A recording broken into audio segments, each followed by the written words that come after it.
जय श्री कृष्ण दोस्तों आज की वीडियो थोड़ी सी हटके है। इस वीडियो में मैं आपको एक कहानी सुनाने वाला हूँ। फिर इस कहानी पर आधारित मैं आपसे 3 प्रश्न पूछूंगा और इन तीनों प्रश्न के उत्तर छुपे हैं श्रीमद् भगवद गीता के 3 श्लोक में। यानी कि इस कहानी से आप ये जानेंगे आप कितने बुद्धिमान हैं और इससे आपके श्रीमद् भगवद गीता के ज्ञान की भी परीक्षा होगी। जरूरी नहीं है आप तीनों प्रश्नों का उत्तर सही दे पाएं। पहले प्रश्न का उत्तर तभी दे पाओगे अगर आपने श्रीमद् भगवद गीता को अच्छे से पढ़ा है। बाकी 2 प्रश्नों के उत्तर पहले प्रश्न के मुकाबले सरल है। आपको सभी प्रश्नों के उत्तर मन ही मन सोचने हैं और हाँ, इस वीडियो में आपको हर प्रश्न का उत्तर भी मिल जाएगा। तो देखते हैं आप तीनों प्रश्नों के सही उत्तर सोच पाते हैं या नहीं। याद रहे, उत्तर मन ही मन सोचना है, जवाब वीडियो में ही मिलेगा। तो अब आते हैं कहानी पर। दोस्तों ये कहानी स्वामी विवेकानंद जी के the complete work of Swami Vivekananda 4 में से ली गई है।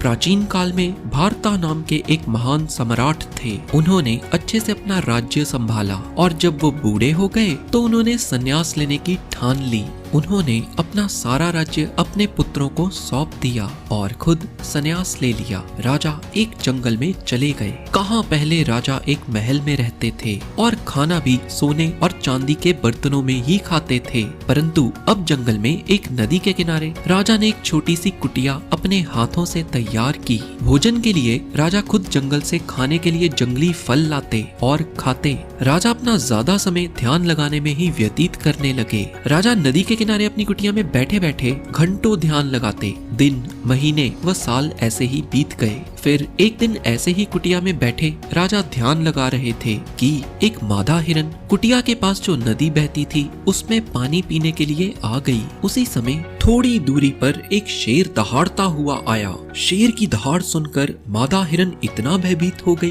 कि उसने अपनी प्यास को संतुष्ट किए बिना ही अपनी जान बचाने के लिए और नदी पार करने के लिए एक बड़ी छलांग लगाई। मादा हिरन इस समय गर्भवती थी। लंबी छलांग लगाने के लिए उसको काफी जोर लगाना पड़ा, जिस कारण मादा हिरन ने एक बच्चे को नदी में ही जन्म दे दिया। जन्म देते ही मादा हिरन तो मर गई, पर छोटे हिरन का बच्चा नदी में ही गिर गया। नदी के पानी का बहाव हिरन के बच्चे को बहाकर दूर ले जा रहा था कि ध्यान में बैठे राजा की नजर इस पर पड़ी। भारता राजा का ध्यान टूट गया। राजा हिरन को पानी से बचाकर उसे अपनी कुटिया में ले गए। राजा ने आग लगा के हिरन के बच्चे को गर्मी का एहसास करवाया, उसकी देखभाल की, जिसके कारण ये छोटे हिरन के बच्चे की जान बच पाई और उसको दोबारा जीवन मिल गया। अब राजा ने इस हिरन को पालना शुरू कर दिया। राजा हिरन को अपने हाथों से जंगल से लाए फल और घास खिलाते और समय डालकर ये हिरन का बच्चा एक बहुत ही सुंदर हिरन बन गया। अब राजा अपने मन को प्रभु पर केंद्रित नहीं कर पाते थे। जब जंगल में हिरन चरने के लिए निकलता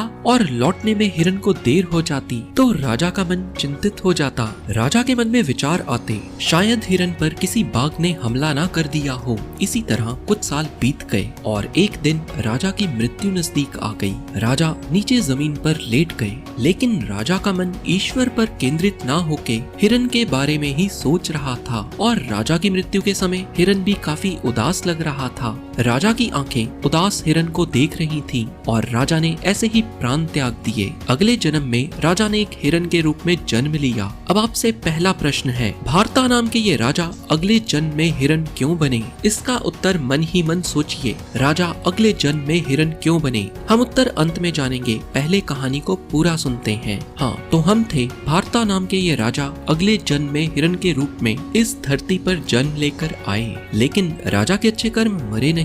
जो भी अच्छे कर्म राजा ने पिछले जन्म में किए थे वो हिरन बनकर राजा को भोगने को मिल गए। भारता राजा यानी इस हिरन को अपना पिछला जन्म अच्छे से याद भी रहा, पर हिरन कुछ भी बोल नहीं सकता था। हिरन अपने साथियों हिरन से अलग होकर रहता और इस हिरन का ध्यान एक आश्रम में ही लगा रहता और इस आश्रम में उपनिषद की शिक्षा दी जाती थी। हिरन के जीवन के वर्ष पूरे होने के बाद हिरन मर गया। अगले जन्म में ये हिरन यानी राजा भारता ने एक अमीर अमीर ब्राह्मण के घर जन्म लिया। राजा भारता इस ब्राह्मण का सबसे छोटा पुत्र था और इस जन्म में भी उसको अपने पिछले दोनों जन्मों के बारे में सब कुछ याद रहा। भारता ने अपने पूरे जीवन भर किसी से कुछ भी बात नहीं की। वो जन्म से लेकर अब तक मौन ही रहा। शरीर से वो काफी ताकतवर था, लेकिन वो अपने मुख से एक शब्द भी नहीं बोलता था। उसका सारा का सारा ध्यान अपने अंतर्मन में बैठे परमात्मा पर ही रहता था। वो जानता था वो उसके अपने प्रारब्ध यानी पिछले जन्मों के कर्मों को समाप्त करने के लिए ही इस धरती पर जन्म लेकर आया है।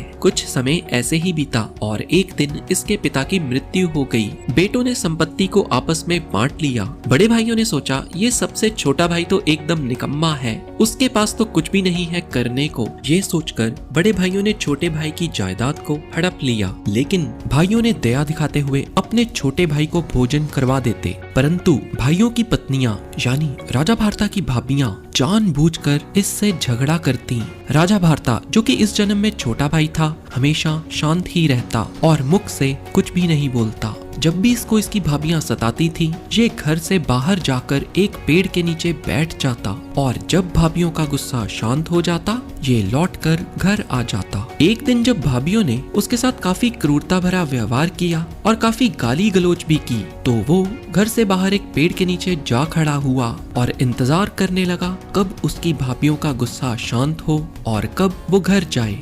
अब क्या हुआ, जब ये पेड़ के नीचे आराम कर रहा था तो पास के राज्य के राजा पालकी से जा रहे थे और अचानक से पालकी को खींच रहे एक सेवक की तबीयत बिगड़ गई। राजा को जल्दी थी, परंतु अकेला एक सेवक तो पालकी नहीं खींच सकता था। राजा की नजर पेड़ के नीचे आराम कर रहे छोटे भाई पर पड़ी। राजा इसके पास आए और कहने लगे, देखने में तुम काफी हट्टे कट्टे लगते हो, पालकी खींचो, तुम्हें पर्याप्त धन दे दिया जाएगा। राजा भारता यानी छोटा भाई ने इस बार भी मुख से कुछ नहीं बोला। इतने में पालकी सेवक ने उसके कंधे पर पालकी को रख दिया। भारता ने मौन नहीं तोड़ा, बल्कि वो पालकी लेकर चल दिया। थोड़ी देर आगे चलने पर राजा ने महसूस किया पालकी का संतुलन बिगड़ रहा है। राजा ने कड़े शब्दों में भारता से कहा, मूर्ख, अगर तुम्हारे कंधे थक गए हैं तो थोड़ा विश्राम कर लो, ऐसे लड़खड़ा के क्यों चल रहे हो, पालकी का संतुलन बिगड़ रहा है। अब भारता ने जिंदगी में पहली बार राजा से बात की और अपने मुख से बोला और कहा, हे राजा, आप किसको मूर्ख कह रहे हो? पूरे संसार में कुछ भी नहीं है, केवल और केवल आत्मा है और आत्मा थक कैसे सकती है? आत्मा नहीं थक सकती। और अगर तुम मूर्ख शरीर को कह रहे हो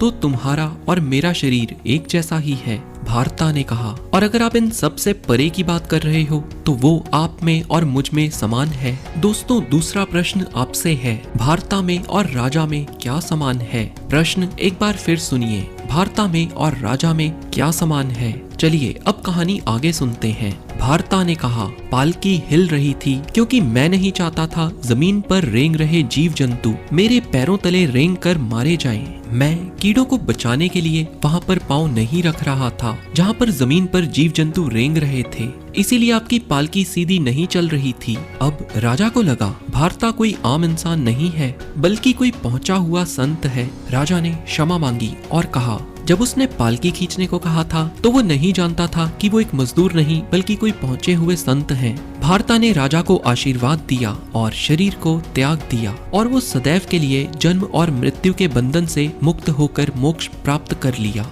और तीसरा प्रश्न है, अंत में राजा भारता को मोक्ष की प्राप्ति क्यों हुई? मैं तीनों प्रश्न एक बार फिर दोहरा रहा हूँ। राजा का दूसरा जन्म हिरण के रूप में क्यों हुआ? भारता में और राजा में क्या समान था? राजा भारता को अंत में मोक्ष की प्राप्ति क्यों हुई? दोस्तों, आपके पास 7 सेकंड है। आप इन तीनों प्रश्नों का उत्तर मन ही मन सोचिए। आपका समय शुरू होता है अब।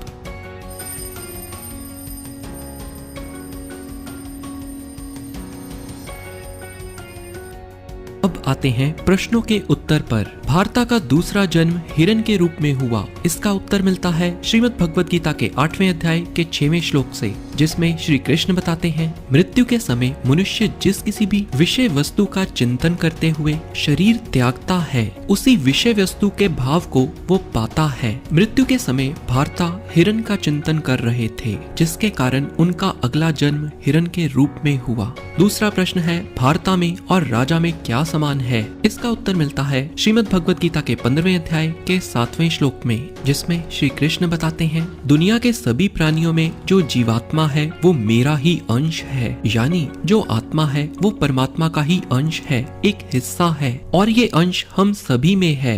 और तीसरा प्रश्न, अंत में भारता को मोक्ष की प्राप्ति क्यों हुई? इसका उत्तर मिलता है श्रीमद् भगवत गीता के 15वें अध्याय के 7वें श्लोक में, जो भी व्यक्ति मेरे पर ध्यान लगाता है, भक्ति चिंतन मनन स्मरण करता है, वो मुझे प्राप्त हो जाता है। भारता के सभी कर्मों का फल वो भोग चुका था और आखिरी जन्म में उसने तो कभी मुख तक नहीं खोला था, केवल और केवल परमात्मा का ही चिंतन किया, इसीलिए उसको मोक्ष प्राप्त हुआ। और वीडियो पसंद आई हो तो प्लीज उसको लाइक जरूर करो और हर विद्वान व्यक्ति के साथ शेयर करना ना भूलो। अभी के लिए इतना ही। जय श्री कृष्ण।